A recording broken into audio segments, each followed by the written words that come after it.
క్రైస్తవుల సంక్షేమానికి ప్రభుత్వం కట్టుబడి ఉందని సీఎం చంద్రబాబు స్పష్టం చేశారు. వారి భద్రతకు, గౌరవానికి ఎట్టి పరిస్థితుల్లోనూ భంగం కలగనివ్వబోమని భరోసా ఇచ్చారు. ప్రతి మతాన్నే గౌరవిస్తామన్న చంద్రబాబు అందరి కోసం పనిచేసే ప్రభుత్వం కూటమి ప్రభుత్వమని తెలిపారు. పాస్టర్లకు పెండింగ్ బకాయిలు 50 కోట్లను ఈ నెల 24 సాయంత్రంలోపు జమ చేస్తామని హామీ ఇచ్చారు. క్రైస్తవుల పండగ క్రిస్మస్కు ముందే విజయవాడలో సెమీ క్రిస్మస్ వేడుకలు అంగరంగ వైభవంగా జరిగాయి. విజయవాడ A+ కన్వెన్షన్లో నిర్వహించిన వేడుకల్లో ముఖ్య అతిథిగా ముఖ్యమంత్రి చంద్రబాబు పాల్గొన్నారు. కేక్ కట్ చేశారు. క్యాండిల్ వెలిగించి దైవ ప్రార్థనలో పాల్గొన్నారు. క్రైస్తవ మత పెద్దలు యేసుక్రీస్తు బోధనల్ని వినిపించారు. ప్రపంచంలోనే అతిపెద్ద పండుగ క్రిస్మస్ అన్న చంద్రబాబు ప్రపంచానికి ప్రేమ, శాంతి, సేవ అనే శాశ్వత విలువల్ని అందించిన యేసుప్రభు సందేశం ఎప్పటికీ మార్గనిర్దేశమని అభిప్రాయపడ్డారు. సమాజ సేవలో క్రైస్తవ సంస్థలు కీలకంగా ఉన్నాయని, క్రైస్తవమంటే మనకి గుర్తొచ్చేది సేవ, పాఠశాలలు, కాలేజీలు, ఆసుపత్రులని గుర్తు చేశారు. ప్రభుత్వాలు పెట్టలేని రోజుల్లోనే క్రిస్టియన్ సంస్థలు వాటిని ఏర్పాటు చేశాయని, దశాబ్దాలుగా విద్యారంగంలో ఎంతో సేవ చేస్తున్నాయని కొనియాడారు. మిషనరీ స్కూల్లో చదివిన వాళ్ళందరూ నేను చూశాను. క్రమశిక్షణ, సేవ, నాలెడ్జ్ ఈ 3 కూడా అందించే కేంద్రాలు ఈ మిషనరీ స్కూల్స్ అని చెప్పి కూడా నేను మీకు తెలియజేస్తున్నా.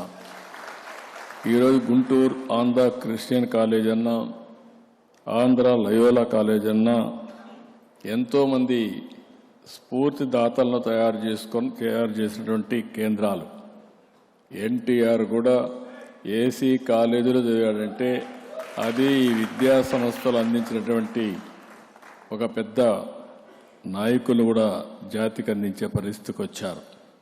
2019-24 మధ్య వైకాపా ప్రభుత్వం రాష్ట్ర ఆర్థిక వ్యవస్థను చిన్నాభిన్నం చేసిందని ముఖ్యమంత్రి చంద్రబాబు ఆరోపించారు. గత ప్రభుత్వం చేసినంత విధ్వంసం తన జీవితంలో చూడలేదని, అయినా మనోసంకల్పంతో ముందుకెళ్తున్నానని చెప్పారు. క్రైస్తవుల్లో ఎక్కువ పేదరికం ఉందని, సూపర్ 6 పథకాలు, ఇతర పథకాలను అందించి ఆదుకుంటున్నామని చెప్పారు. జెరూసలేం యాత్రకు వెళ్లేవారు 3 లక్షల లోపు ఆదాయం ఉన్నవారికి 60,000, అంతకంటే ఎక్కువ ఉన్నవారికి 30,000 రూపాయల చొప్పున ఆర్థిక సహాయం అందిస్తున్నామని చెప్పారు.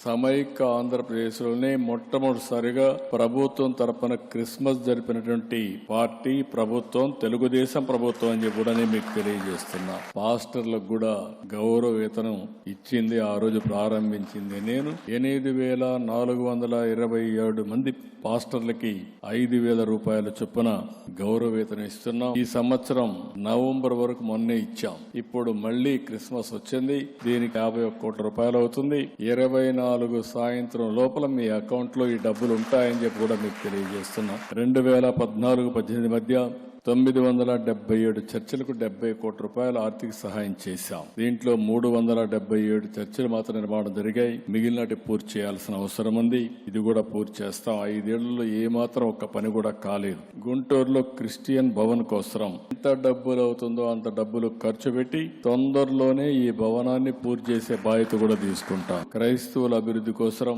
ఈ ప్రభుత్వం కట్టుబడి పనిచేస్తున్నాం. కూటమి ప్రభుత్వం మీ భద్రతకు, గౌరవానికి భంగం కలగనివ్వం. ప్రతి మతాన్ని గౌరవిస్తాం, ప్రతి పేదవాడిని ఆదరిస్తాం.